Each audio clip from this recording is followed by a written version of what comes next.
ఉరిశిక్ష వేసే ముందు కోరికలు అడతారట, చివరి కోరిక ఏం అడతారట, వాళ్ళు ఏం చెప్తారు చూడాలి.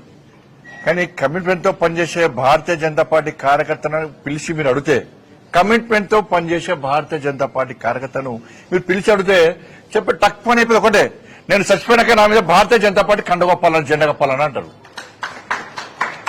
దీనికి కమిట్మెంట్ అంటారు. అటువంటి కమిట్మెంట్ గల కార్యకర్త మీద ఇప్పుడు నన్ను అడిగి చూడాలి, ఎవరు రాస్తా ఉంటారు,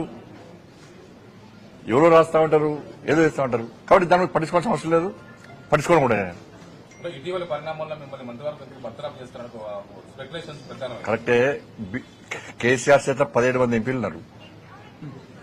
కేసీఆర్ దయాదక్షిణ మోడీ ప్రభుత్వం నడుస్తుంది పాపం. కాబట్టి కేసీఆర్ సమాజం దానిలో కూర్చొని ఫామ్ హౌస్ లో కూర్చొని బండి సంజయ్ బర్తరఫ్ చేస్తారు అంటే నీకు ఒకే ఎంపీ లేడు, బర్తరఫ్ చేయాలంటావు. ఎందుకంటే నీ గడిల పాలన బద్దలు కొట్టింది మేమే, నీ అవినీతి సామ్రాజ్యాన్ని కూకటి వేళ్లతో పెగిలించింది మేమే, నీ కుటుంబ పాలన వ్యతిరేకంగా కొట్టాడింది మేమే. ఉంటుంది, నీకు సహజంగా ఉంటుంది. నీ 17 మంది ఎంపీలు ఉన్నారు కదా, అందుకే రెచ్చిపోతున్నావు నువ్వు.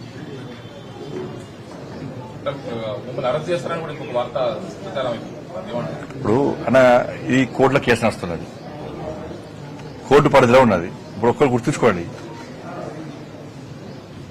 కన్న కొడుకును ఓ తండ్రి పోలీసులకు స్వయంగా అప్పగించినటువంటి సందర్భం ఏదైనా ఉందా? వాళ్ళ కన్న కొడుకును నేను తీసుకుపోయి విచారణకు సహకరించాలని చెప్పి నాకు సమాచారం వచ్చిన వెంటనే నా కొడుకును అప్పచెప్పిన. అరెస్ట్ చేయాలన్నాడు.